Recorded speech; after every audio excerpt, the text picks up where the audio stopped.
it happened. And I mean, personally, I thought it was an illegal screen, and it's not like it was the first one of the game. But yeah, I've kind of deleted social media. So I don't know. I feel like it just kind of overlooked the fact that I played my butt off the whole game trying to guard her. I've tried to get over screens the whole game, and I feel like that one play kind of just consumed everything. Like, I don't know. I feel like that's all anyone's talking about. They're not talking about the fact that it was a great game between two great teams. I don't know. I haven't really seen much just because I'm not trying to look at it, but just I've gotten like a lot of hate comments. I don't know. Just I'm not the one that made the call, so I'm not sure why they're mad at me personally, but I don't know. Guys, leave Gabbie Marshall alone. All right? Leave Gabbie Marshall alone because just because first of all, it's not Gabbie Marshall's fault that they called that foul. It was an illegal screen. Gabbie sold it a little bit, and she should. She gets the call, and then she looks on social media and she sees like hateful stuff all on her feed, and she has to delete social media because of it. I mean, it's kind of sad, as a person who gets very intense about the game and will call out bad calls or bad calls and all that stuff. I don't think us as fans should ever get to the point where we are like going on these. I don't think we should get to the point where we're going on Gabbie Marshall's page and we're saying bad stuff to her, because first of all, the refs called that. That had nothing to do with Gabbie Marshall. All right. And second of all, even if it did, guys, like, please leave these players alone.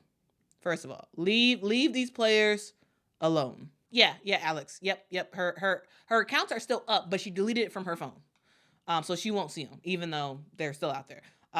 My point is that it's not that serious, guys. This is a game. Basketball is fun. Basketball is entertainment. When your team loses, I know you're upset. Absolutely. You can be upset. You can be very mad at the refs. You can say the refs shouldn't have did that and whatnot. But when you start to spew hate at a player, to me, that's crossing the line. I just, sometimes I feel like, and it could be that some of the people who were so mad were like people who betted on the game and they lost their bet and now they're like upset or whatever. And that's why I think like, the idea of betting in amateur sports is a little bit dicey in my opinion, because it could lead to more of this. It's just, it's sad.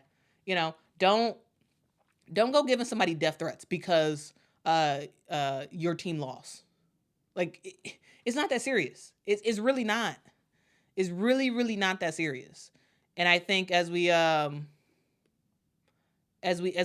talk about women's basketball and the growth of the game and whatnot, I wish that stuff like this didn't happen. It's kind of sad. So I just wanted to speak on it real quick and just be like, hey man, like, it ain't that serious, guys. If your team loses, your team loses. I mean, it is what it is, guys. It is what it is. JB says death threats are absurd. It's just a game. It's never that deep. We got to do better collectively as fans because this happens way too often. I agree with you, JB. I agree. A says, I love how many people lose their money on this game. I think it's sad. I don't really like it, because I feel like it just, the game is, I don't know. I think in general, sports betting is a tough thing. Like, it's just, I personally just don't like it because I feel like it takes the fun away from the game. It's about gambling. It's about winning at that point, and it's not about just the joy of having your team win. Nicholas says, what we should be talking about is Gabbie's defense on page because I was super impressed. Yeah, guys, Gabbie Marshall has been the player that has, for the most part, taken the the hardest defensive matchup for guards for Iowa all season. we have seen Gabbie Marshall show up game after game after game after game and put on a defensive clinic. Yes, at times does she struggle to score? Absolutely. But the reason why Gabbie Marshall's playing darn near 40 minutes a game, the reason why is because she plays defense. Like it is insane, the defense. Like, so basically for the game, we saw Gabbie Marshall on Paige Bueckers. And Paige Bueckers is a bucket. Paige didn't have a great game. She was 7 of 17. And it was like when she would get off of screens, when she would try to do some stuff, who was there? Gabbie Marshall. And it's a similar thing to me. It is a similar thing to how Nika shut down Caitlin and Gabbie shut down Paige. And the thing that I just find so crazy is Gabbie Marshall shut down slowed down, I should say, because still, Paige did end up with 17 points, but Gabbie slowed down one of the best women's basketball players in the college game right now. And she shut down a player who would be the number 2 pick in the WNBA draft right now. Actually, or could be the number 1. She shut down one of the greatest players we have seen play women's basketball in a good bit. You talk about the greatness of Caitlin Clark.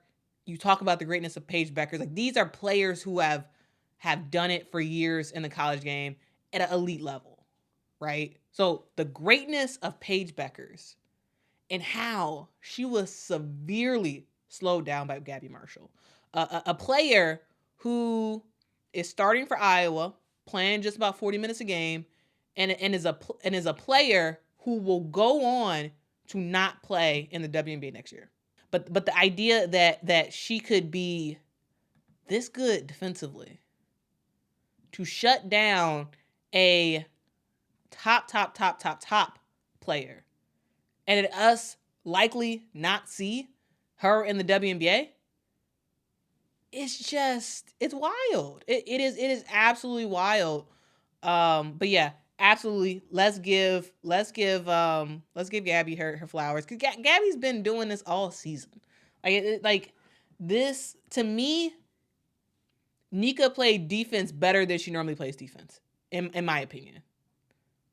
Gabbie has been doing this. She has been doing this. Michaela, I think you got a point there. Yeah, Michaela says Gabbie has gotten practice guarding Caitlin Clark. Yeah, because they, I mean, what's a better player to go against in practice to get you ready for the real game than Caitlin Clark? So yeah, absolutely. Thank you, Alex. Alex says Gabbie is going to University of North Carolina, Chapel Hill, for occupational therapy.